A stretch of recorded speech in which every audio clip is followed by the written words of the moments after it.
प्रिय विद्यार्थियों, सुप्रभातम। मैं रिंकी मैम आप सभी लोगों का हार्दिक स्वागत एवं अभिनंदन करती हूँ।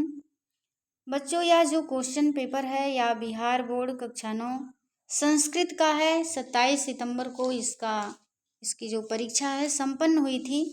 व्यस्तता के कारण आंसर की लाने में हमें विलम्ब हुआ, इसके लिए हम क्षमा प्रार्थी हैं। देखिए बच्चों, जब काम अच्छा होगा तो टाइम लगेगा, मेरे पास समय नहीं रहता है।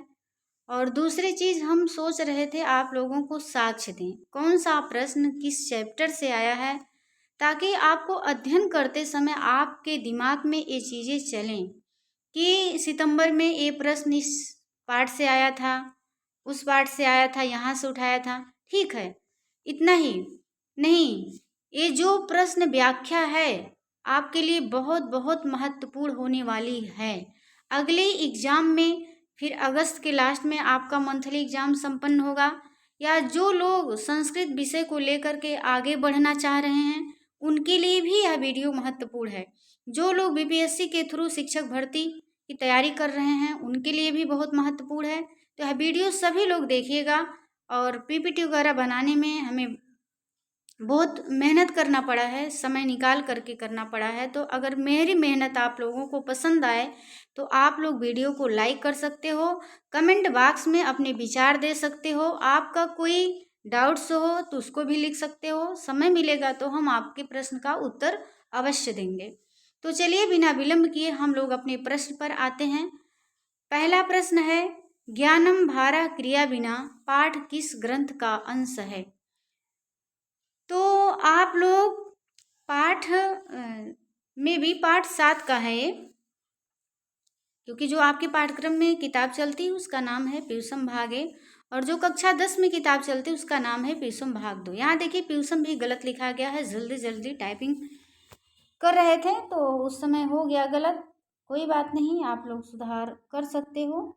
देखिए पीयूषम में बड़ी का मात्रा रहेगा, दीर्घ ही रहेगा, और जल्दी जल्दी में टाइपिंग करते समय तो छोटी का हो गया है यहाँ पर, तो आप लोग सुधार कर सकते हैं।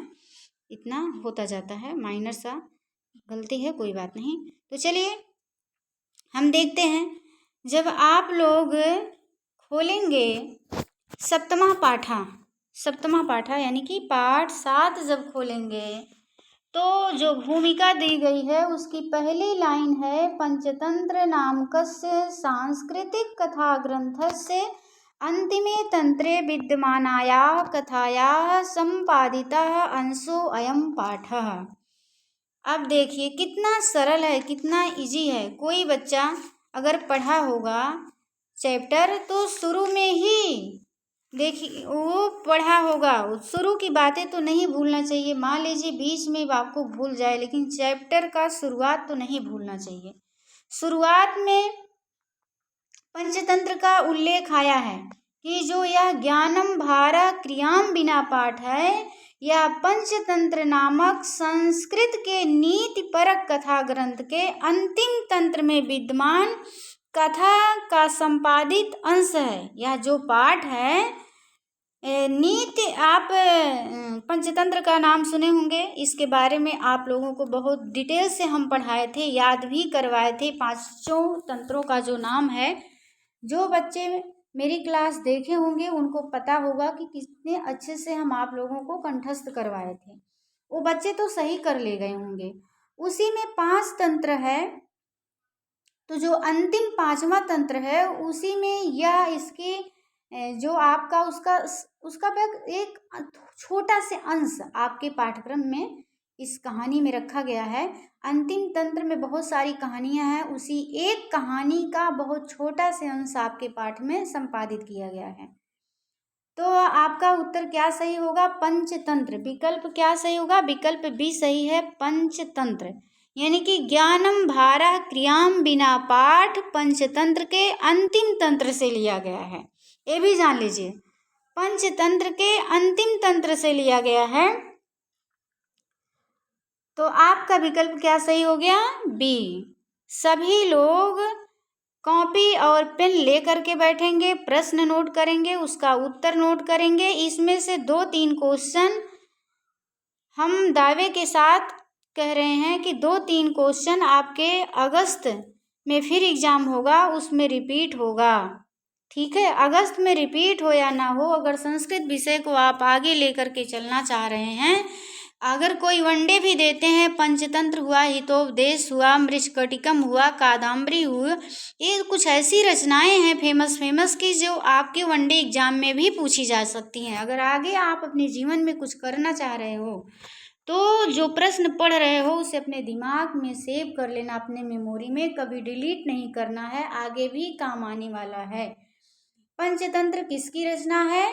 तो विश्व शर्मा की रचना। देखिए इसमें हितो 4 ऑप्शन है, चारों ऑप्शन का हम व्याख्या करेंगे और आप लोग ध्यान पूर्वक सुनेंगे। हितोपदेश, हितोपदेश जो है यह नारायण पंडित की रचना है। हितोपदेश किसकी रचना है?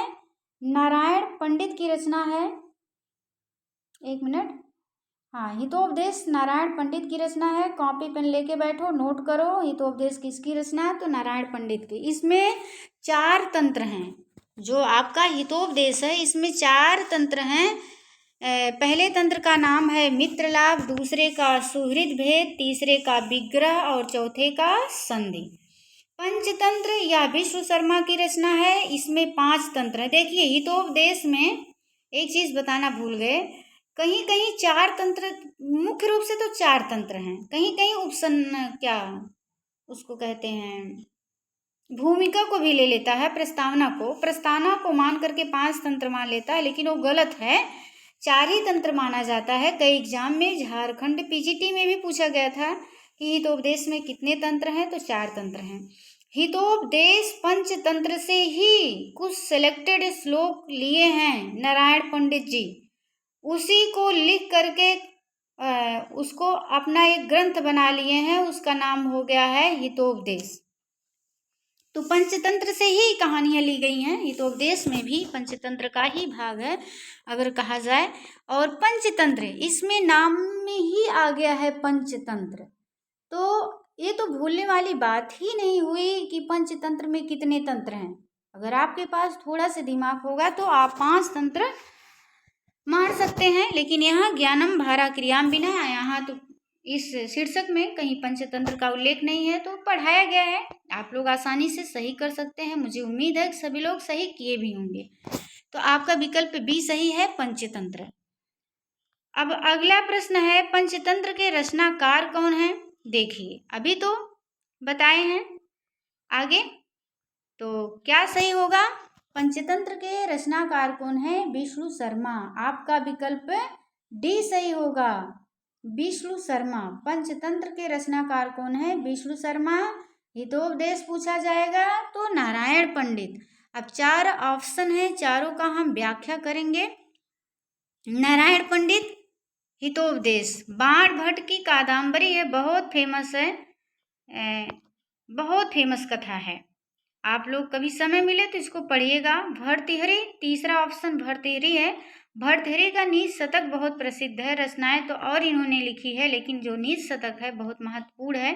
नीच शतक से कुछ श्लोक आपके पाठ्यक्रम में भी रखे गए हैं और वहां से प्रश्न आया भी है, अभी आगे मिलेंगे प्रश्न।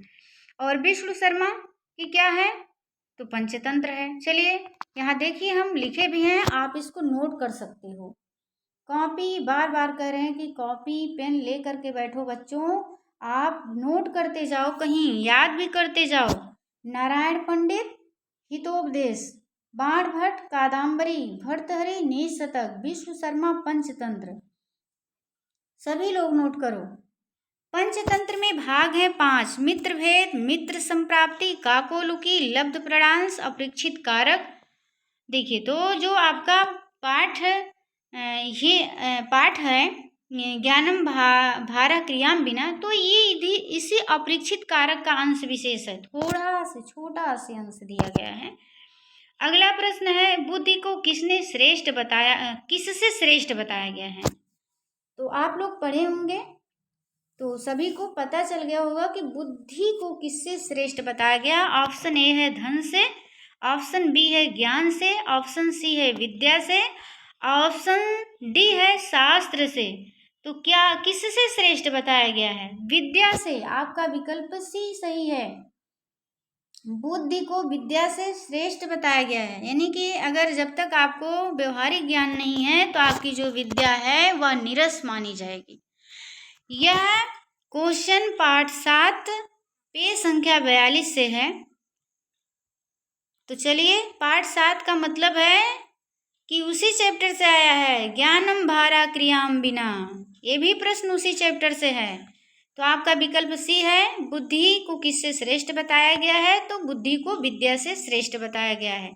देखिए, उस चैप्टर में एक श्लोक आया है, वरम बुद्धि ना सा विद्या विद्याया बुद्धि उत्तमा बुद्धिहीना विनश्यन्ति यथा ते सिंह कारका। पेज संख्या 42 खोलिए आप लोग, तो देखेंगे, खोलिएगा जरूर, अभी नहीं खोल रहे हैं तो खोलिएगा, खोल के जरूर चेक करिएगा और इस श्लोक को पढ़िएगा। वरम बुद्धि नासा विद्या विद्याया बुद्धि उत्तमा बुद्धिहीना विनश्यन्ति यथा ते सिंह कारकः। वरम बुद्धि यानी कि बुद्धि श्रेष्ठ है, नासा विद्या यानी कि ना की विद्या, विद्या या बुद्धि उत्तमा यानी कि विद्या से बुद्धि उत्तम है। यहाँ देखिए कहा गया है विद्या या बुद्धि उत्तमा, विद्या से बुद्धि को क्या बताया गया है? उत्तम बताया गया है। यहाँ देखिए, वरम बुद्धि, बुद्धि श्रेष्ठ है, नासा विद्या यानी कि उस विद्या से बुद्धि श्रेष्ठ है। वरम बुद्धि नासा विद्या, ना कि वह विद्या, विद्या या बुद्धि उत्तमा, विद्या से बुद्धि उत्तम मानी गई है। बुद्धिहीना विनश्यन्ति यथा ते सिंह कारकाः, जो बुद्धि से हीन लोग हैं, विनश्यन्ति माने वो नष्ट हो जाते हैं, यथा माने जिस प्रकार, ते माने वे, जो चारों ब्राह्मण पुत्रों की कहानी आपके चैप्टर में बताई गई है, ते माने यानी कि उन्हीं से बोध हो रहा, ते सिंह कारका यानी कि उस सिंह को जीवित करने वाले, जिस प्रकार वे सिंह को जीवित करने वाले लोग नष्ट हो गए, उसी प्रकार अगर आपके पास विद्या है, लौकिक ज्ञान नहीं है, तो अविद्या नीरस है, आपका विनाशक बन सकती है। तो लौकिक ज्ञान का भी होना जरूरी है। जितना आपको किताबी ज्ञान होना चाहिए उतना व्यवहारिक ज्ञान भी होना चाहिए। अस्थि संचय किसने किया था? अगला प्रश्न है, अस्थि संचय किसने किया था? उसी चैप्टर से है, यह भी उसी पाठ से है कि ज्ञानम भारः क्रियाम बिना, पाठ 7 से ही लिया गया है। अस्थि संचय किसने किया? पहला है विकल्प ए पहले युवक, विकल्प बी तीसरे युवक, विकल्प सी चौथे युवक ने, विकल्प डी है दूसरे युवक ने। तो अस्थि संचय किसने किया था? आप लोग अभी तो चैप्टर पढ़े नहीं होंगे, क्योंकि आप लोगों को समय कहाँ है पढ़ने का भाई। आप लोगों को तो खेलने से घूमने से समय मिलेगा तब तो पढ़ेंगे। तो आपका उत्तर हो जाएगा पहले युवक ने। पहले ने, ये जो चारों लोग जा रहे थे तो जंगल में देखे कि कुछ हड्डियां पड़ी थी, तो अपना जो ज्ञान का एक्सपेरिमेंट था उसको करने लगे लोग। तो कहे कि चलो अब सीखे हैं, गुरुजी ने बताया है तो इसका प्रयोग ही कर लेते हैं, लगे हाथ। तो जो पहला युवक था उसने हड्डियों को इकट्ठा किया, संचय का मतलब संग्रह किया, इकट्ठा किया। और जो दूसरा था वो मांस, हाड़, खून, इसको सब इकट्ठा किया। तीसरा क्या किया? तीसरे ने उसमें जान डालना चाहा तो चौथे ने मना किया था, फिर भी ये लोग माने नहीं। तो क्या हुआ? माने नहीं तो सभी लोग गए, परलोक गए, और वो जिसको मूर्ख समझे थे वही बच गया था। तो अस्थि संचय किसने किया था? पहले युवक ने किया था। तो आपका विकल्प भी पहला सही है, विकल्प ए। अस्थि संचय किसने किया? पहला युवक किया था। आपका विकल्प ए सही होगा। ए भी सप्तमा पाठा पेज संख्या 42 पर जाएंगे। देखिए यहाँ हम कुछ टाइप करके लाए हैं, कुछ अंश उसका। अहम अस्थि संचयम करोमि, पहला कहता है कि मैं अस्थि का संचय करूँगा। द्वितीय, दूसरा कहता है चर्म मांस रुधिरम संयोजितम, यानी कि मैं चमड़े, मांस और रुधिर को संयोजित करता हूँ, इकट्ठा करता हूँ। तृतीय अपि तीसरा ने कहा कि यावत् जीवनम संचार्यति तावत सुबुद्धिना वारिता। तीसरा मतलब जैसे ही उसमें जान डालना चाहता है, उसने उस जो जब वो हड्डी को जोड़ दिया पहला, और दूसरा उसमें मांस, चमड़ा, खून ये सब डाल दिया, संयोजित कर दिया, तो तीसरा उसमें जान डालना चाहा नहीं, दूसरा चमड़ा, मांस और रुधिर को इकट्ठा किया, उस हड्डी पे लगाया, और तीसरा उसमें जान डालने लगा। जैसे ही जान का उसने संचार करना शुरू किया, तावत सुबुद्धिना वारिता, तब तक जो चौथा था जिसका नाम सुबुद्धि था वह वारिता यानी कि मना करने लगा। भो तिष्ठत भगवान, हे रुको आप लोग, एस सिंहो निष्पद्यते, इससे तो सिंह निष्पादित हो जाएगा, यानी कि सिंह निकलेगा, सिंह बनेगा। जो आप लोग कर रहे हो प्रक्रिया, इससे सिंह पैदा हो जाएगा। तो सिंह पैदा हो जाएगा तो क्या करेगा? सभी को खा डालेगा। आगे देखिए, यद येन संजीवनम करिष्यसि ततः सर्वान् व्यापदिष्यति इति तेन अभिता स अधिक मूर्ख ना हम विद्याया विफलाम करोमि। तो वो जैसे उसको मना किया कि एस सिंहो निष्पद्यते, इससे सिंह बनेगा, यदि येन सजीवम करिष्यसि, यदि इसे तुम जीवित करोगे, ततः माने तब, सर्वान अपि सभी को भी, व्यापदिष्यति माने मार डालेगा, खा डालेगा, मार के खा डालेगा। जब सिंह मारता है तो क्या करता है? खा डालता है।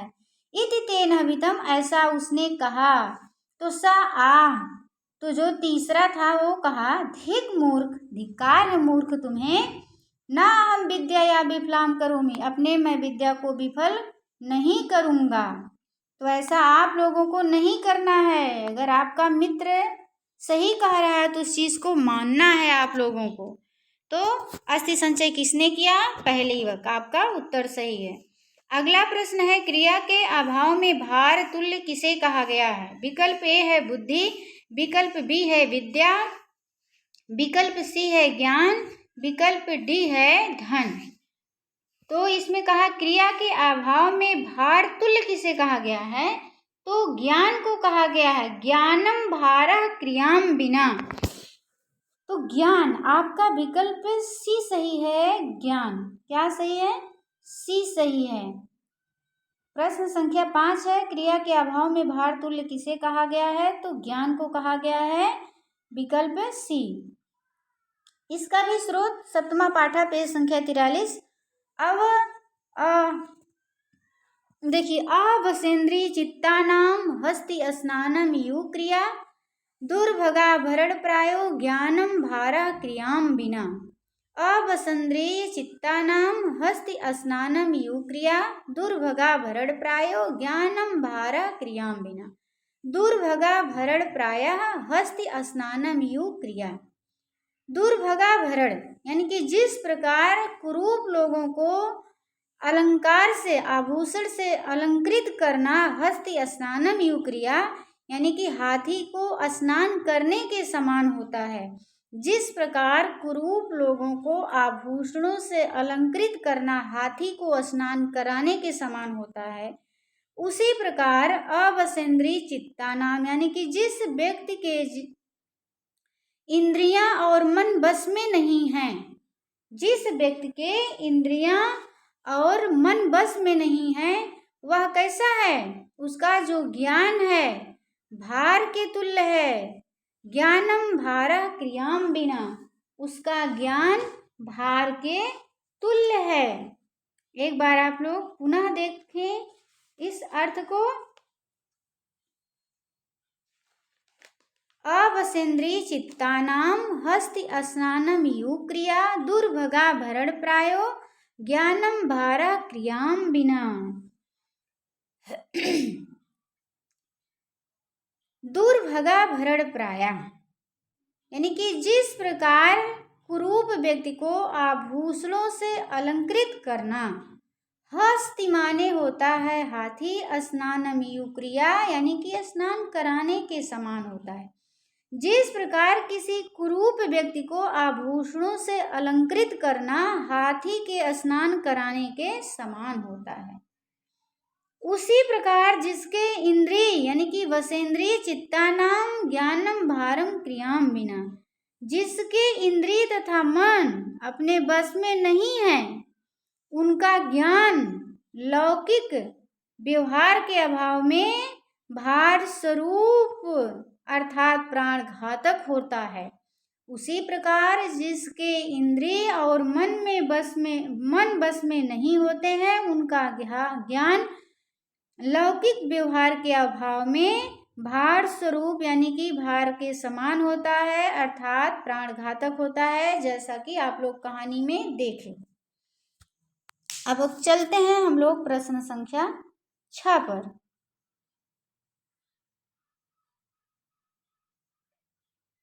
प्रश्न संख्या 6 है, विघ्न के आने पर कार्य को अधूरा कौन छोड़ देते हैं? ए है अधम, बी है मध्यम, सी है उत्तम, डी है इनमें से कोई नहीं। ये भी बच्चों पाठ 8 पेज संख्या 49 पर जाएंगे तो आपको मिल जाएगा। तो इसमें आपका उत्तर सही होगा मध्यम लोग। विघ्न के आने पर काम को बीच में ही छोड़ देते हैं मध्यम लोग। उसमें एक श्लोक आया है, प्रारब्धते न खलु विघ्न भयन नीचै, प्रारब्ध विघ्न विहिता विरमन्ति मध्या, विघ्नैः पुनः पुनरपि प्रतिहन्यमाना, प्रारब्धमुत्तम जना न परित्यजन्ति। प्रारभ्यते न खलु विघ्न भयन नीचै, प्रारब्ध विघ्न विहिता विरमन्ति मध्या, विघ्नैः पुनः पुनरपि प्रतिहन्यमाना, प्रारब्धमुत्तम जना न परित्यजन्ति। प्रारभ्यते न खलु विघ्न भयन नीचै। नीचै माने अधम लोग, जो कायर लोग होते हैं, जो अधम लोग हैं, कायर लोग हैं, ओ प्रारब्धते खलु विघ्न भयन यानी विघ्न के भय से, बाधाओं के भय से नीच लोग, अधम कोट के लोग काम को प्रारंभ ही नहीं करते। ना प्रारभ्यते, खलु माने निश्चय होता है या अव्यय है कि जो अधम लोग होते हैं वो विघ्नों के भय से काम को शुरू ही नहीं करते हैं, यानी कि डर की वजह से कि कहीं हम काम को शुरू करें, कहीं बीच में बाधा ना आ जाए, वो ना हो जाए, ये ना हो जाए, ऐसा सब सोच करके वो काम को शुरू ही नहीं करते हैं। ये पहले कोट के लोग होते हैं। और जो दूसरे कोट के लोग होते हैं, प्रारब्ध विघ्न विहिता विरमन्ति मध्या, ये मध्यम कोट के लोग होते हैं। एक काम को तो शुरू कर देते हैं, प्रारब्ध काम को तो शुरू कर देते हैं, लेकिन क्या करते हैं? विघ्न विहिता विरमन्ति, विघ्न विहिता बीच में बाधाओं के आ जाने पर, विरमन्ति माने काम को छोड़ देते हैं, रुक जाते हैं। जो मध्यम प्रकृति के लोग होते हैं काम तो शुरू कर देते हैं, लेकिन बाधाओं के आने पर काम को छोड़ देते हैं। और जो उत्तम प्रकृति के लोग होते हैं, विघ्नैः पुनः पुनः अपि प्रतिहन्यमाना, प्रारब्धम उत्तम जना न परित्यजन्ति। लेकिन जो उत्तम लोग हैं, उत्तम प्रकृति के लोग हैं, वो काम को जब शुरू कर देते हैं तो दृढ़ संकल्प लेते हैं कि विघ्नैः माने विघ्नों के द्वारा, पुनः पुनः अपि बार बार भी, प्रतिहन्यमाना यानी कि बार बार विघ्नों के आने पर भी, विघ्नों से बाधित किए जाने पर भी ना परित्यजन्ति नहीं छोड़ते हैं। जो उत्तम प्रकृति के लोग होते हैं वो विघ्नों के बार बार आने पर भी अपने काम को नहीं छोड़ते हैं, यानी कि वो काम को शुरू कर दिए हैं तो पूरा करके ही दम लेंगे। ऐसे लोग उत्तम प्रकृति के कहे जाते हैं। प्रश्न संख्या 7 पर चलते हैं।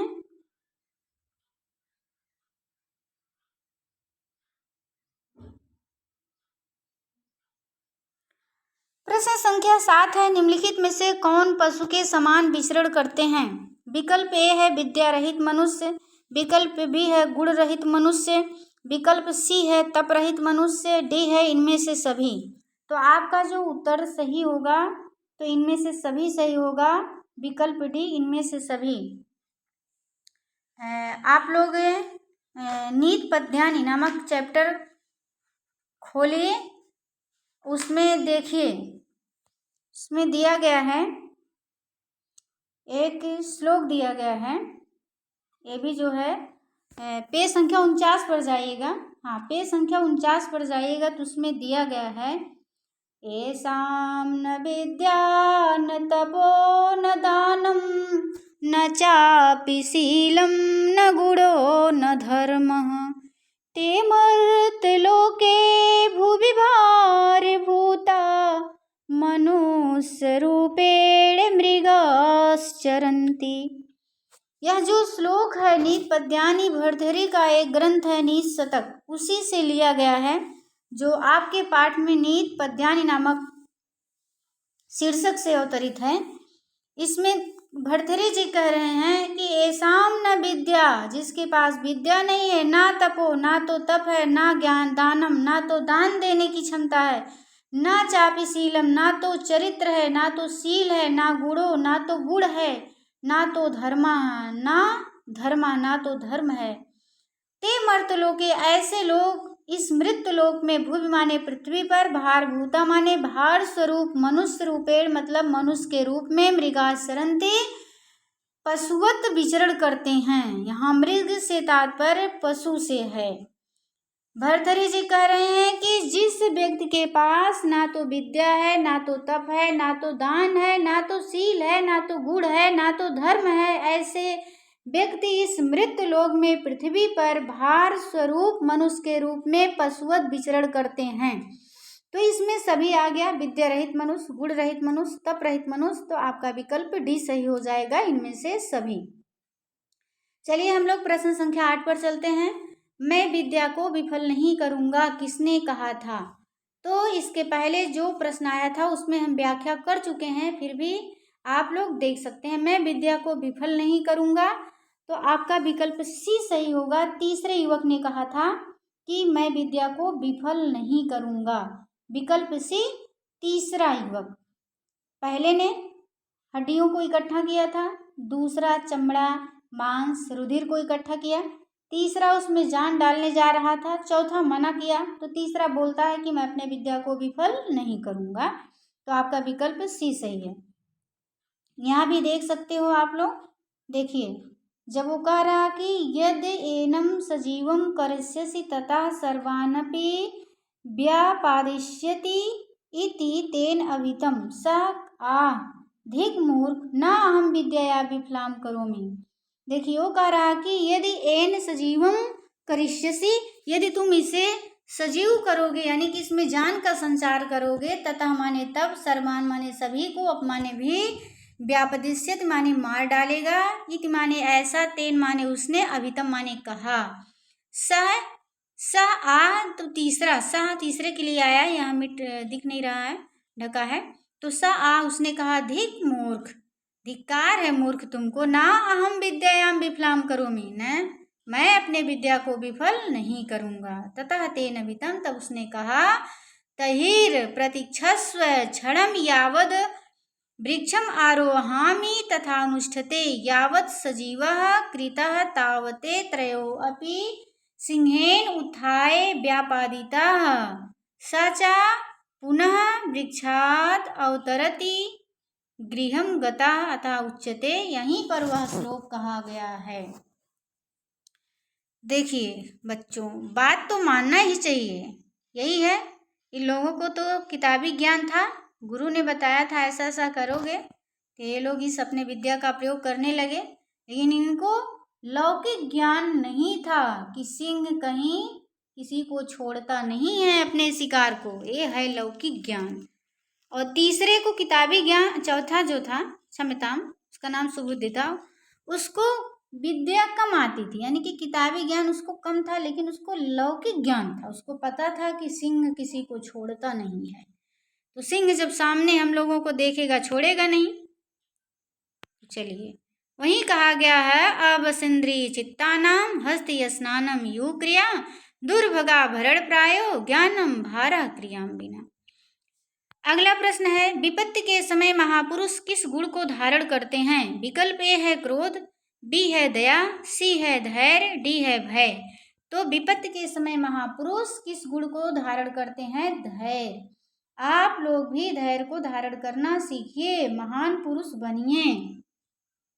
चलिए देखिए, ये भी नीत पद्यानी नामक पाठ से अवतरित है, जो भर्तृहरि के नीत शतक से लिया गया है, वहीं से संकलित किया गया, कुछ श्लोकों को छाट करके आपके पाठ्यक्रम में रखा गया है।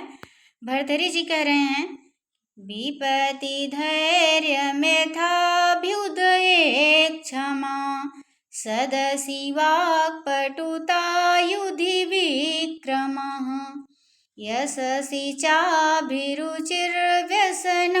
श्रुतो प्रकृतसिद्धमिदं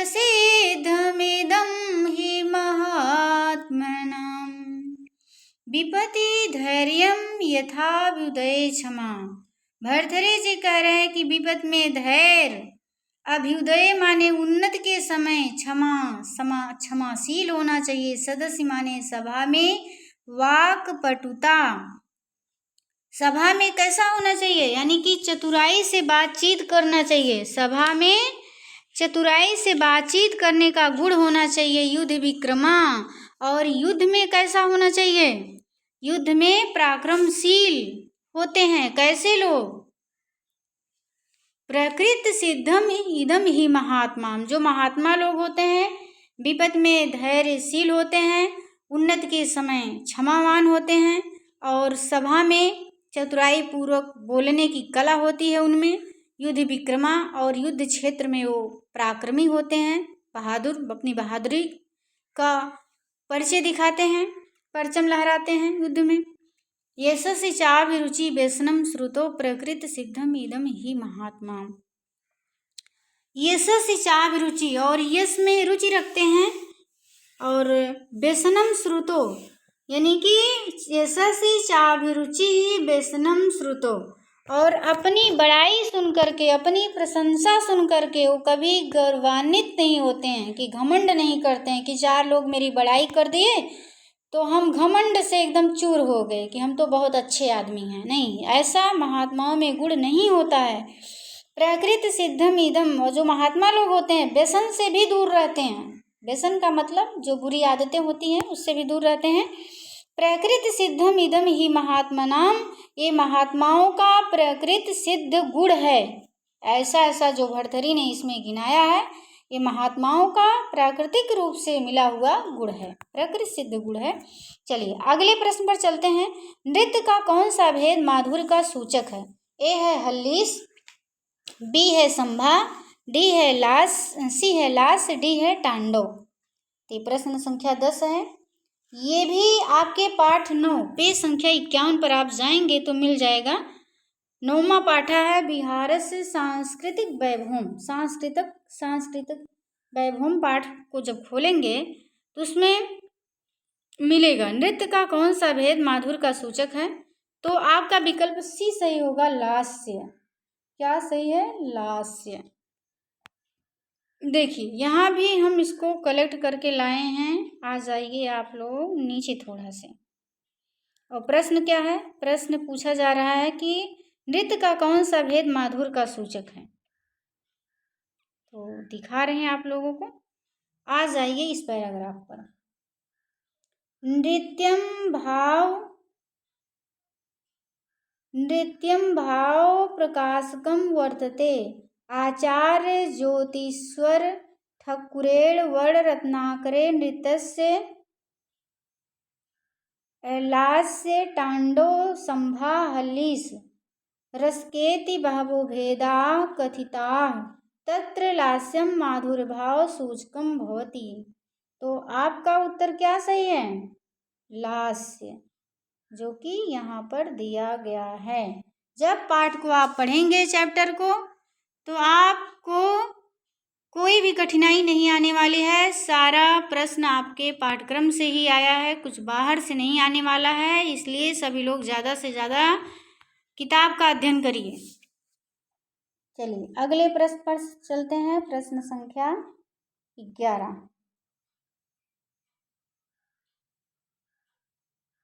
प्रश्न संख्या 11 है, बिहार के किस क्षेत्र से जट जटिन लोक नृत्य का संबंध है? ए है भोजपुर, बी है मगध, सी है मिथिला, डी है इनमें से कोई नहीं। बिहार के किस क्षेत्र से जट जटिन का लोक नृत्य संबंध है? लोक नृत्य का संबंध है तो आपका विकल्प सी सही है, मिथिला। अब इसका प्रूफ भी हम देंगे, मिथिला। बिना प्रूफ के आप लोगों को विश्वास कैसे होगा? अब देखिए, आ जाइए इस पैराग्राफ पर। अस्मिन् राज्ये लोकनृत्यस्य प्राचीना परंपरा सर्वेषु अंचलेषु स्वस्वलोकनृत्यानि प्रसिद्धानि। तत्र मिथिलायां जटजटिन सामा चकेवा मिजिया होली कमला पूजेति नृत्यप्रकाराः प्रचलिताः। एवमेव अंचलान्तरेष्वपि बहूनि लोकनृत्यानि यथा मगधमण्डले खेल्डिनं डोमकचकादयः, भोजपुरमण्डले नेटुगा जोगीरा चैता गौंड इत्यादयः नृत्यभेदाः प्रसिद्धाः। हो सकता है अगली बार इसमें से कोई और प्रश्न बन जाए, तो इसलिए पूरा पैराग्राफ आपके सामने लाए हैं। अस्मिन् राज्ये लोक नृत्य से प्राचीना परंपरा, इस राज्य में लोक नृत्य की प्राचीन परंपरा है। सर्वेषु अंचलेषु स्वस्वलोक नृत्यानि प्रसिद्धानि, सभी अंचलों में अपने अपने लोक नृत्य प्रसिद्ध हैं। तत्र मिथिलायां जट जटिन सामा चकेवा, यानी कि वहाँ मिथिला में जट जटिन सामा चकेवा मिजिया होली कमला पूजा इति नृत्य प्रकारा प्रचलिता। अब की बार जट जटिन पूछा है, हो सकता है अगले एग्जाम में सामा पूछ ले, चकेवा पूछ ले, मिजिया पूछ ले, होली कमला पूजा, ये सब कहाँ प्रसिद्ध है? मिथिला में। एवं ये अंचलेषु अंचलांतरेष्वपि बहूनि लोक नृत्यानि, यानी कि इस अंचलों के अलावा भी बहुत से लोक नृत्य हैं, यानी कि जो इसमें गिनाया गया है इसके अलावा भी बहुत सारे लोक नृत्य हैं। यथा मगध मंडले खेलडिन, जिस प्रकार मगध मंडल में खेलडिन डोमकच आदि, यानी कि डोमकच आदि, खेलडिन डोमकच, हो सकता है अगले बार डोमकच पूछ लिया जाए तो मगध मंडल में डोमकच। भोजपुर मंडल में नेटुआ जोगीरा चैता गौंडा इत्यादि नृत्य भेदा। और भोजपुर मंडल में क्या क्या प्रसिद्ध? नेटुआ जोगीरा चैता गौंडा इत्यादि नृत्य भेद प्रसिद्ध हैं। आप लोग सभी रट लीजिए कि किस क्षेत्र में कौन सा लोक नृत्य प्रसिद्ध है। हो सकता है अगले एग्जाम में दूसरा कुछ पूछ लिया जाए। चलिए अगले प्रश्न पर चलते हैं। मिथिला चित्रकला के लिए जगदम्बा देवी एवं महासुंदरी देवी को किस पुरस्कार से सम्मानित किया गया था? विकल्प ए है भारत रत्न, बी है पद्मश्री, सी है पद्म विभूषण, डी है भारत रत्न। तो आपका विकल्प बी सही होगा, पद्मश्री। क्या सही है? पद्मश्री। ये नाम दिया गया है, कौन कौन सा नाम है? जगदम्बा देवी और महासुंदरी। जगदम्बा देवी और महासुंदरी को पद्मश्री से नवाजा गया था इनको। तो आपका विकल्प बी सही है। अब देखते हैं हम लोग पद्मश्री सही लगाए या गलत, विथ प्रूफ देख लेते हैं। देखिए लास्ट लाइन में यहाँ दिया गया है, तो चलिए पूरा पैराग्राफ देख लीजिएगा। यहाँ देखिए नीचे दिया गया है, अस्यां चित्र विद्यायां कुशला पद्मश्री सम्मानिता जगदम्बा महासुंदरी प्रभृत्या स्त्रिया बिहार राज्यस्य गौरवभूता। यहाँ देखिए सभी लोग। प्रश्न संख्या 12 है, तो आप लोग पेज संख्या 57 खोल सकते हैं। 57 पर आपको मिल जाएगा सभी लोग।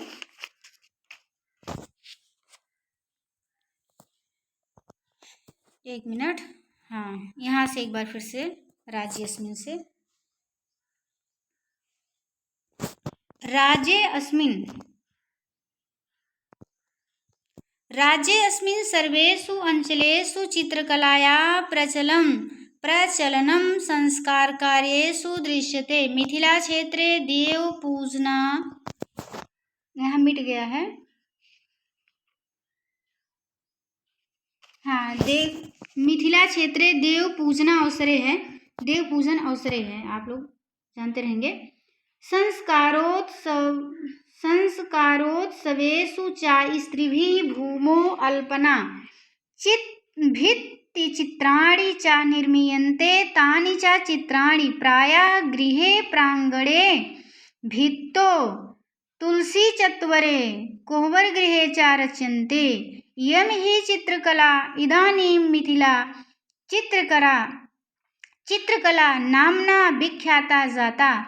अस्यां चित्रविद्यायां कुशलाः पद्मश्री सम्मानिता जगदम्बा महासुंदरी प्रभृत्या स्त्रियां बिहार राज्यस्य गौरवभूता।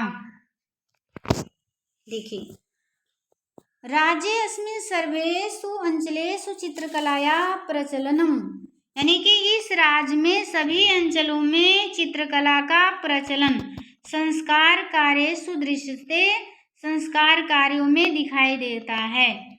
मिथिला क्षेत्रे देव पूजना अवसरे, मिथिला क्षेत्र में देव पूजन अवसर पर संस्कारोत्सवेषु च स्त्रीभिः और संस्कार उत्सवों पर स्त्रियों के द्वारा भूमो अल्पना चित्र चित्राणि च निर्मीयन्ते, और पृथ्वी पर, भूमो माने पृथ्वी पर, यहाँ सप्तमी विभक्ति एक वचन है तो अधिकरण कारक हो गया है।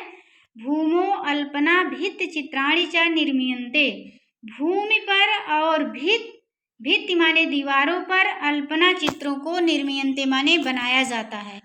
तानि च चित्राणि प्रायः गृहे प्रांगणे, तानि च, और वो चित्राणि माने चित्र, प्रायः गृहे माने घर में, प्रांगणे आंगन में, भित्तों माने दीवारों पर, तुलसी चत्वरे यानी कि तुलसी के चबूतरे पर, कोहबर गृहे और कोहबर घरों में, रच्यन्ते माने बनाए जाते। इयं हि चित्रकला इदानीं मिथिला चित्रकला नामना विख्याता जाता। इयं ही निश्चय ही यह चित्रकला इस समय मिथिला चित्रकला नाम से प्रसिद्ध हुई है। अस्याम चित्र विद्यायाम कुशला, इस चित्र विद्या में कुशल पद्मश्री सम्मानित जगदम्बा महासुंदरी इत्यादि स्त्रियां बिहार राज्य के गौरव स्वरूप हैं। जैसे आप लोग भी विद्यालयों में फंक्शन होता है, आपके घर पर अवसर होता है, रंगोली बनाते हैं, तो उसी रंगोली के लिए यहाँ कहा गया है अल्पना, उसी रंगोली को अल्पना कहा गया है। और ये दो इसके कलाकार थी जगदम्बा और महासुंदरी। ये क्या बनाती थी, जैसे आप लोग रंगोली बनाते हो वैसे ये लोग बनाती थी। इनको उसमें पद्म श्री मिला है या दिया गया है। चलिए ठीक है, अगले प्रश्न पर चलते हैं। ईद के अवसर पर दिए जाने वाले दान को क्या कहते हैं? ए है भेंट, बी है जकात, सी है फितरा, डी है जकात फितरा। तो आपका विकल्प डी सही हो जाएगा, जकात फितरा। क्या सही है? जकात फितरा। यह 10वां पाठ ईद महोत्सव नामक पाठ से लिया गया है। आज आइए आप लोग जो कलर किया गया है अंडरलाइन, इस पे पूरा एक्सप्लेन करेंगे तो बहुत समय लग जाएगा, वीडियो लंबी खिंच जाएगी, आप लोग बोर हो जाएंगे, देखेंगे नहीं। चलिए, अवसरे अस्मिन् प्रायः, यहाँ से अवसरे अस्मिन् प्रायः सर्वे जना निर्धना धनिकास्य यथाशक्ति दीनातानां सेवार्थं दानं कुर्वन्ति, तदेव दानं जकात इति फितरा इति च कथ्यते। तद्दानम् अनिवार्यं मन्यते। वर्षे वर्षे समागतस्य ईद महोत्सवस्य परीक्षा सर्वैः क्रियते, यतः सर्वान् अपि आनन्दसागरे अयं निमज्जति। धन्यो अयम् उत्सवः एकतायाः प्रसन्नताश्च औदार्यस्य च प्रतीका।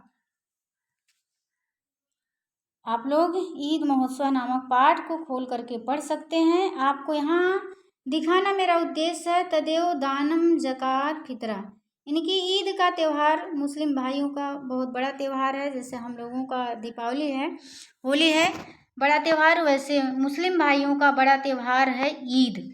तो ईद पर सभी लोग ईदगाह जाते हैं, वहाँ नमाज पढ़ते हैं, दान देते हैं, मेला देखते हैं, मेला लगता है। तो जो दान देते हैं ईद के त्यौहार पर उसको जकात या फितरा कहा जाता है। यहाँ नहीं कहा दानम जकात इति फितरा इति च कथ्यते, यानी कि फितरा और जकात और फितरा ऐसा कहा जाता है। तो आपका विकल्प आप डी सही हो जाएगा, जकात फितरा दोनों सही हो जाएगा। चलिए अगले प्रश्न पर चलते हैं। प्रश्न संख्या 13 पर अभी हम लोग पहुँचे हैं।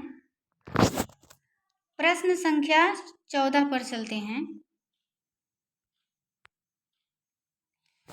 किसे ब्रह्मा भी नहीं संतुष्ट कर सकते हैं। ए विकल्प है ज्ञानी को, बी है अल्पज्ञानी को, सी है महाज्ञानी को, डी है अहंकारी को। तो देखिए इसमें आपका जो उत्तर है बी सही हो जाएगा, अल्पज्ञानी को। देखिए जिन लोगों को थोड़ा सा ज्ञान हो जाता है और घमंड से चूर हो जाते हैं कि हमें तो बहुत ज्ञान हो गया, ऐसे व्यक्ति को प्रसन्न नहीं किया जा सकता है। हम नहीं कहें, भर्तृहरि जी ने कहा है कि ऐसे व्यक्ति को ब्रह्मा, हम क्या, मेरी क्या औकात है, ब्रह्मा भी नहीं प्रसन्न कर सकते हैं। तो आपका विकल्प बी सही है। अब चलिए हम इसको दिखाते हैं विद प्रूफ। अष्टमा पाठानीत पद्यानी से लिया गया है। पहला ही श्लोक है, देख लीजिए। अज्ञः सुखमाराध्य सुखतरमाराध्यते विशेषज्ञः ज्ञानलो दुर्विदग्धं ब्रह्मापि नरं न रंजति। अज्ञः सुखम आराध्य, अज्ञा यानी कि जिसको कुछ भी ज्ञान नहीं है, एकदम मूर्ख है, उसको आसानी से, सुखम माने आसानी से, आराध्या माने प्रसन्न किया जा सकता है। सुखतरम आराध्यते विशेषज्ञ है, विशेषज्ञ माने ज्ञानी, ज्ञानी व्यक्ति को सुखतरम यानी कि और आसानी से, आराध्यते माने प्रसन्न किया जा सकता है। ज्ञान लो दुर्विदग्धम यानी कि जो थोड़े से ज्ञान से गौरवान्वित हो गया है, घमंड में चूर हो गया है कि हम तो एकदम क्या बन गए हैं, विद्वान बन गए हैं, ऐसे घमंडी इंसान को ब्रह्मा भी नहीं प्रसन्न कर सकते हैं। ब्रह्मापि नरं न रंजति यानी कि ऐसे व्यक्ति को ब्रह्मा भी नहीं प्रसन्न कर सकते हैं। तो आपका विकल्प बी सही हो जाएगा, अल्पज्ञानी को, यानी कि जो थोड़े से ज्ञान से होने से घमंड में चूर हो जाते हैं, उनको ब्रह्मा भी नहीं प्रसन्न कर सकते हैं। अगला प्रश्न है, कपोलम पद का पर्याय क्या है। ए है मुख, बी है मस्तक, सी है गाल, डी है सिर। तो वैसे कपोलम का अर्थ होता है गाल। कपोल माने गंडस्थल या गाल।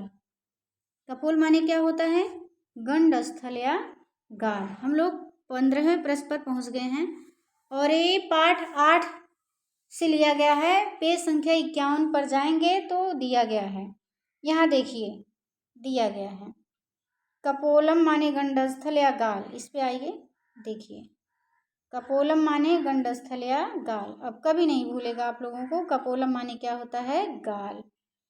चलिए अगले प्रश्न पर चलते हैं। हम लोग 15 प्रश्न कर लिए हैं, 16वें प्रश्न पर चलते हैं।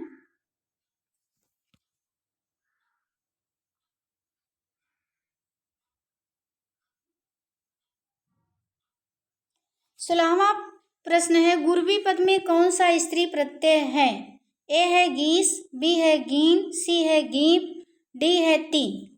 तो इसमें बच्चों विवाद है, और लेकिन आपके किताब के हिसाब से गीप सही होगा और गीस भी होता है, जानते रहिए। लेकिन आपके बुक में गीप दिया है तो आप गीप ही लगाएंगे तो आपका सही माना जाएगा। अब देखिए गीस कैसे हुआ है। एक सूत्र है संस्कृत में, ओतो गुणवचनात्। यह सूत्र कहता है जो उदंत प्रातिपदिक होते हैं, उदंत का मतलब जैसे ऊ से जो अंत होते हैं, जैसे गुरु, लघु, मृदु, तो इसमें ऊ का मात्रा आ रहा है लास्ट में ने, तो उदक जो गुणवाचक भी हो, अनुपसर्जन हो, उदंत प्रातिपदिक की स्त्रीत्व द्योतक होने पर विकल्प से गीस प्रत्यय होता है।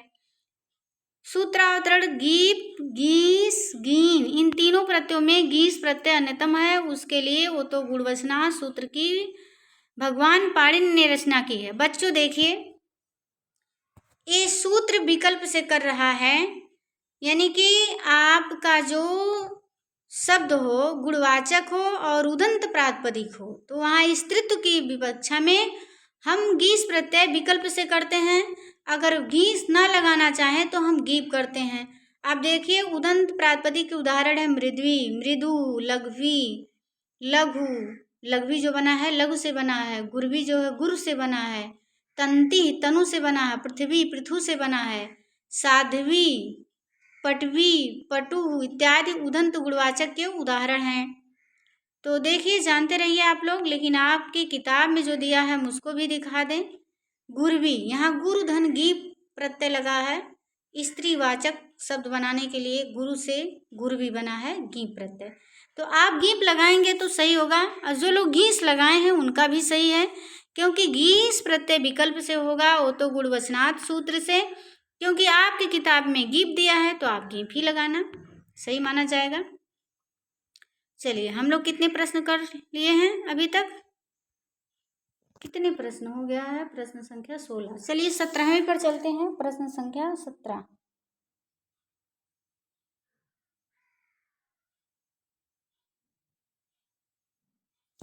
पठितमान पद में कौन सा प्रत्यय है? विकल्प 1 है ता, बी है तवत, सी है ए और बी दोनों, डी है इनमें से कोई नहीं।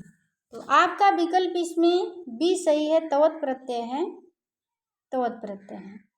अगर ता प्रत्यय लगाते तो पठिता बन जाता, पठिता, लेकिन यहाँ पठितवान है, तो पठितवान में तवत प्रत्यय, आपका विकल्प बी सही है। अब चलिए देख लेते हैं प्रश्न संख्या 17 जो है, आपके पाठ 12 वीर कुंवर सिंह पाठ के पीछे जो आपका अभ्यास दिया गया है, पेज संख्या 81 पर जाओगे तो वहाँ दिया गया, देखिए ये जो दोनों प्रत्यय हैं भूतकालिक हैं, यानी कि भूतकाल का बोध कराते हैं। तो आप लोग इसको पढ़ लीजिएगा, वीडियो को स्किप करके देखिए, बीच बीच में रोक रोक करके आप इसको नोट कर लीजिएगा, पढ़ लीजिएगा। आप यहाँ देख सकते हो, पठ धातु है, पठितवान माने पढ़ा। अगर नपुंसक लिंग में बनाएंगे ता प्रत्यय लगा के तो पठितम बनेगा, पुल्लिंग में पठिता बने, पठिता, पठिता बनेगा। और यहाँ तवत प्रत्यय पूछा है तो पठितवान। इसमें देखिए ता शेष बचता है, इसमें तवत शेष बचता है, यहाँ आप देख सकते हो, तो आप पढ़ लेना। चलिए, नहीं तो वीडियो लंबी हो जाएगी। आगे चलते हैं। प्रश्न संख्या 18 है, अन्वय में किन वर्णों की संधि हुई है? तो बच्चों देखिए, जब इसका हम संधि विच्छेद करेंगे तो हो जाएगा अनु, अनुधन अय, अन्वय। तो देखो यहाँ ना आधा हो जाएगा, ठीक है, हलंत हो जाएगा, ऊ का वाह हो जाएगा, हलंत रहेगा, और ऐ तो जोड़ देंगे, क्या हो गया? अन्वय। यहाँ यड़ संधि हुई है, इको यड़च इस सूत्र से यड़ संधि हुई। अन्वय में तो किसकी संधि हुई है? ऊ और आ की, ऊ और आ की, अनुधन ऐ, इको यड़ची सूत्र से। तो आपका विकल्प क्या है? बी सही है। अन्वय में किन वर्णों की संधि हुई है? आ, ऊ और आ की, ऊ और आ की। चलिए अगला प्रश्न है, यथेष्टम का संधि विच्छेद क्या होगा? विकल्प ए है यथ धन इष्टम, बी है यथा धन इष्टम, सी है यथा धन इष्टम, डी है यथे धन इष्टम। देखिए ए नहीं सही हो सकता, क्योंकि यथ धन इष्टम है तो सार्थक शब्द नहीं बन रहा है, यथ कोई सार्थक पद नहीं है। यथा धन इष्टम, इष्टम इष्टम नहीं होता है, इष्टम होता है, इसलिए ये भी कट गया आपका विकल्प। सी है यथा धन इष्टम, तो यथा भी होता है, इष्टम भी होता है, तो आपका विकल्प सी ही सही होगा। डी देखो कट गया, यथे धन दिया है, यथे धन इष्टम, इसलिए डी कट गया। तो आपका सबसे समुचित विकल्प है सी, आपका विकल्प सी सही हो जाएगा, यथा धन इष्टम। गुण संधि हुई है आदगुणा सूत्र से, यहाँ गुण संधि हुई है, आ और ई मिलकर के क्या बन गया है? ए बन गया है, आ और ई मिलकर के ए बन गया है, गुण संधि। अगला प्रश्न है, कृष्ण सर्पः पद में कौन सा समास है? ए है अव्ययी भाव, बी है तत्पुरुष, सी है कर्मधारय, डी है बहुव्रीहि। तो कृष्ण सर्पा में कर्मधारय समास हो जाएगा, आपका विकल्प सी सही है। कृष्ण सर्पा में कौन सा समास होगा? कर्मधारय, विकल्प सी सही है। चलिए अब हम इसका साक्ष्य दिखाते हैं, कर्मधारय समास कैसे हुआ है। तत्पुरुषः समानाधिकरणः कर्मधारयः, जो कर्मधारय होता है तत्पुरुष का ही भेद होता है, तो कर्मधारय समास तत्पुरुष का ही एक भेद है। जब विशेषण और विशेष का समास होता है तब कर्मधारय समास होता है, इसे समानाधिकरण तत्पुरुष भी कहते हैं। इन दोनों पदों का अधिकरण अर्थात आश्रय एक ही रहता है, दोनों पद में एक ही विभक्ति रहती है। यद्यपि द्वंद्व समास में भी उभय पदों में एक ही विभक्ति रहती है, किंतु वहाँ दोनों पदों का स्वतंत्र अस्तित्व होता है और कर्मधारय में उभय पद पृथक अस्तित्व नहीं रखते हैं। जैसे कृष्णः सर्पः, कृष्ण सर्पः। यहाँ पूर्व पद निर्दिष्ट कृष्णगता उत्तर पद स्थित सर्प से भिन्न नहीं है। इसी प्रकार नवम अन्नम नवान्नम, नीलम उत्पलम नीलोत्पलम, उष्णम उदकम उष्णोदकम, महान पुरुषा महापुरुषा। इसमें सब कौन सा समास है? कर्मधारय समास है। बच्चों देखिए, कर्मधारय जो है यहाँ तत्पुरुष का ही भेद है और तत्पुरुष का ही भेद द्वंद्व ही है। तो द्वंद्व में भी दो पद होते हैं, तो इसमें द्वंद्व समास में भी दोनों पदों में समान विभक्ति होती है, तो उसको हम कर्मधारय नहीं कह सकते हैं। कर्मधारय में थोड़ा से अंतर है कि दोनों पद में समान विभक्ति है यहाँ देखिए, लेकिन यहाँ जो सर्प है यह क्या है? विशेष है और कृष्णा जो है विशेषण है। विशेषण को विशेष से हम अलग नहीं कर सकते हैं, इसलिए यहाँ पर कर्मधारय समास है। जो कालापन है सर्प का, क्या हम सर्प से उसके कालेपन को निकाल सकते हैं? नहीं निकाल सकते हैं। जैसे मान लो आपकी शर्ट काली हो, तो आपकी शर्ट से उस कालेपन को हम निकाल सकते हैं? नहीं निकाल सकते हैं।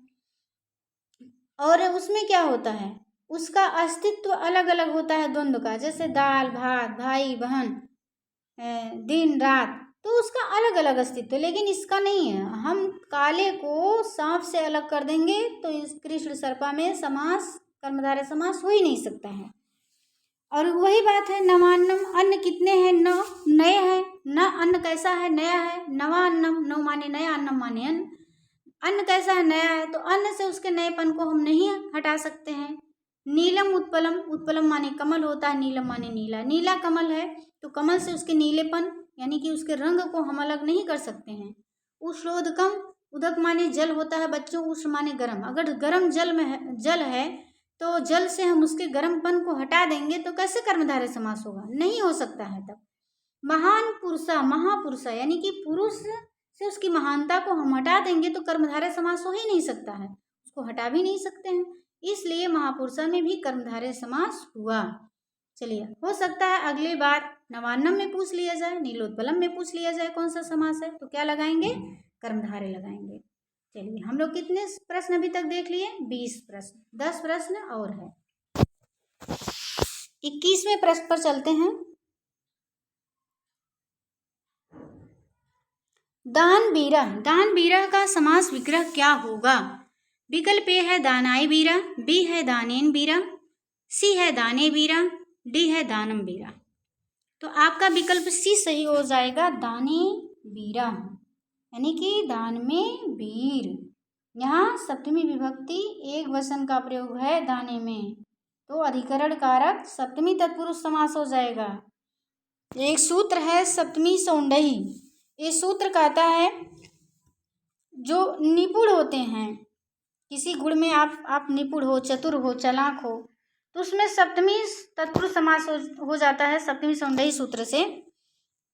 तो दाने बीरा, वो दान में निपुण है ना, दान में चतुर है, तो इसमें सप्तमी सौंदर्य सूत्र से सप्तमी तत्पुरुष समास हुआ है।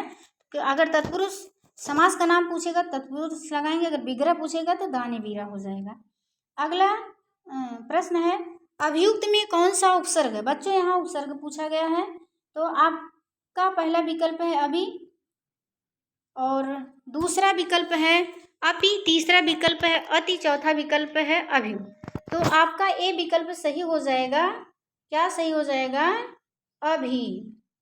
इसको देखिए, यहाँ पर यड़ संधि हुई है, भा में से जब हम ई को निकालेंगे भा आधा हो जाएगा, ई का या हो जाएगा, और उक्ति है अभिधन उक्ति, और उसमें हम उ को या में जोड़ देंगे, हो गया अभियुक्त। अभिधन क्या आपका विग्रह होगा?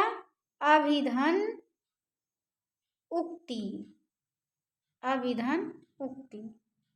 इसमें यड़ संधि हुई है, अगर उपसर्ग पूछा जाए तो अभि उपसर्ग है, विकल्प ए सही है। प्रश्न संख्या 23 है, राज्ञा का प्रातिपदिक क्या है? विकल्प ए है राजा, बी है राजानम, सी है राजन, और डी है राजाना, यहाँ डी नहीं लिखा है गलती से, कोई बात नहीं, आप लोग समझते रहो। आपका विकल्प सी सही हो जाएगा, राजाना। यहाँ डी विकल्प है, डी है, तो विकल्प क्या सही है आपका, सी सही है, राजन। राज्ञा का प्रातिपदिक राजन है। अब यहाँ देखिए राजा, यहाँ देखिए राजन, यहाँ ऊपर देखिए, ऊपर सबसे ऊपर, हाँ यहाँ देखिए लिखा है ना राजन, राजन, राजन माने राजा, राजा शब्द, ये राजन क्या है, नाकारांत पुल्लिंग शब्द है। रूप इसका आप लोग याद कर सकते हो, देखिए इसका रूप चलेगा राजा, राजानो, राजाना, राजानम, राजानो, राज्ञा, राज्ञा, राजभ्याम, राजभी, राज्ञे, राजभ्याम, राजभ्य, राज्ञा, राजभ्याम, राजभ्या, राज्ञा, राज्ञो, राज्ञाम, राज्ञी, राजनी, राज्ञो, राजस। हे राजन, हे राजानो, हे राजाना। हम रूप यहाँ पर नहीं याद कराएंगे, रूप जब याद कराएंगे तो दूसरे वीडियो में याद कराएंगे। तो इस चलिए हम लोग प्रश्न संख्या 24 पर चलते हैं। गवा पद किस विभक्ति में है? ए है चतुर्थी, बी है तृतीया, सी है पंचमी, डी है सप्तमी। तो आपका विकल्प बी सही हो जाएगा। गवा में तृतीया विभक्ति है, तृतीया विभक्ति एक वचन है। चलिए हम इसका रूप देख लेते हैं। ये जो गो है, गो माने गाय होता है, ओकारांत पुल्लिंग शब्द है। इसका रूप चलेगा गौ, गाओ, गावा, गाम, गाओ, गा, गवा, गोभ्याम, गोभी, गवे, गोभ्याम, गोभ्या, गो, गोभ्याम, गोभ्या, गो, गौ, गवाम, गवि, गौ, गोसु, हे गौ, हे गाओ, हे गा, हे गावा। देखिए ये प्रश्न पूछा गया था यूपी टेट में, गा कहाँ का रूप है? तो ये जो है द्वितीय विभक्ति बहुवचन का रूप है। हो सकता है अगले एग्जाम में आप लोगों से भी पूछा जाए। तो यह इसका मूल प्रातिपदिक अगर पूछा जाएगा तो गो है। गो माने गाय, और द्वितीय विभक्ति बहुवचन में गा रूप बनेगा। तो आप लोग याद कर लीजिएगा। हम समय के अभाव में रूप नहीं याद करा रहे हैं, बस आप लोगों को दिखा रहे हैं। आप चाहो तो नोट करके याद कर सकते हो। प्रश्न संख्या 27, एक मिनट देख लेते हैं कहाँ तक हुआ था। 21, 24, 25 होना चाहिए। प्रश्न संख्या 25, बच्चों गलती से 25 प्रश्न छूट रहा है, जबकि हम टाइपिंग किए हैं प्रश्न संख्या 25। गलती से पीपीटी इसमें सेट नहीं हो पाई।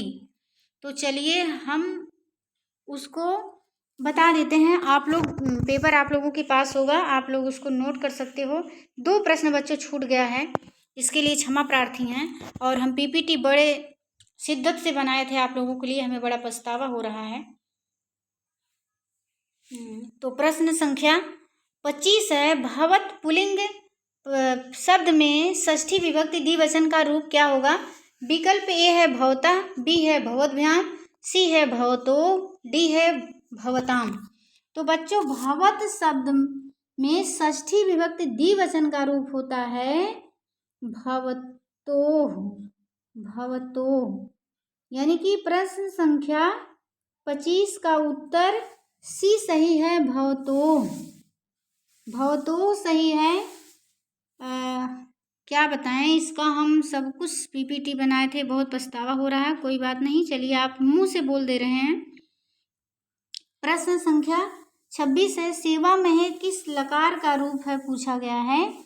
तो विकल्प ए है लंग लकार, बी है लिट लकार, सी है लट लकार और डी है लोट लकार।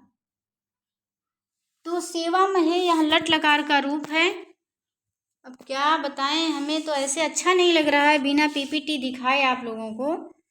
सेवा में किस लकार का रूप है? तो विकल्प सी सही हो जाएगा।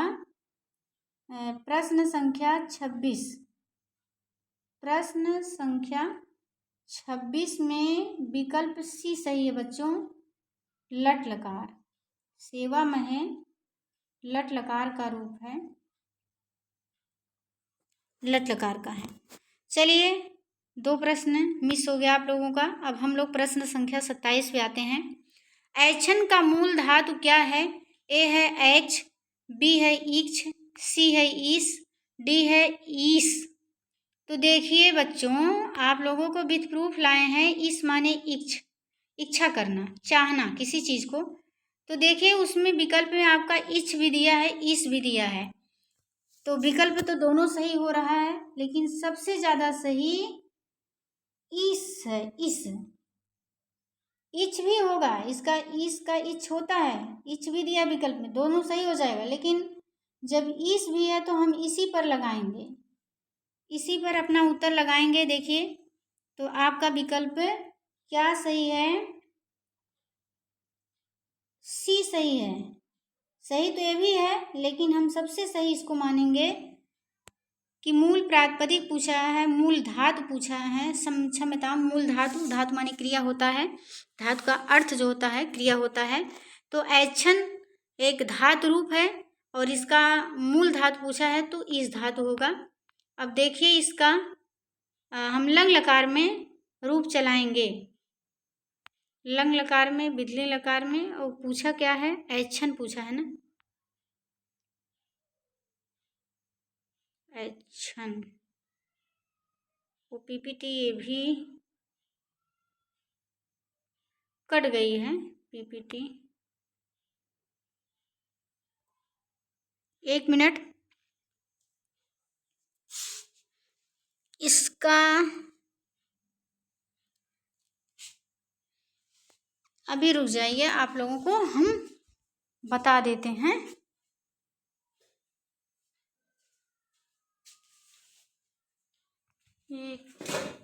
पीपीटी इसकी भी आप बनाए थे, कहाँ इसका भी लाए थे वो, लेकिन छूट गया है। इच्छता। चलिए तब तक आप लोग इसको नोट करते रहिए, तब तक आप लोग इसको लोट लकार में इच्छतु इच्छताम, इच्छन्तु इच्छ, इच्छतम इच्छत, इच्छान इच्छा इच्छाम। हाँ बच्चों देखिए आ गया। चलिए याद कर लीजिए, ऐच्छन है तो देखिए लंग लकार में ऐच्छत, यहाँ से देखिए ऐच्छत, ऐच्छताम, ऐच्छन, यही पूछा है कि इसका मूल धातु पूछा है। तो मूल धातु इसका क्या है? इस है, इस है। तो लंग लकार में प्रथम पुरुष बहुवचन में ऐच्छन बनेगा। याद कर लीजिएगा आप लोग, हम याद नहीं करवा रहे हैं, नोट कर लीजिएगा रोक रोक करके वीडियो। अगला प्रश्न है, प्रश्न संख्या 28 है। अग्नि स्वाहा में अग्नि पद में किस विभक्ति का प्रयोग हुआ है? ए है तृतीया विभक्ति, बी है द्वितीय विभक्ति, सी है चतुर्थी विभक्ति, डी है पंचमी विभक्ति। तो इसमें अग्नि स्वाहा में, अग्नि में पूछा है तो आपका विकल्प सी सही होगा, चतुर्थी विभक्ति। आपका विकल्प सी सही है, चतुर्थी विभक्ति। एक सूत्र है नमः स्वस्ति स्वाहा सुधा अलम वसठ योगाच, यानी कि नमः स्वस्ति स्वाहा सुधा अलम और वसठ शब्दों के योग में चतुर्थी विभक्ति होती है। तो आप लोग इसे सही कर लेंगे, जैसे श्री गणेशाय नमः, अग्नि स्वाहा, पृथ्वीभ्या सुधा, इंद्राय वसठ, अलम मल्ला मल्लाय। चलिए हम लोग प्रश्न संख्या 29 पर चलते हैं।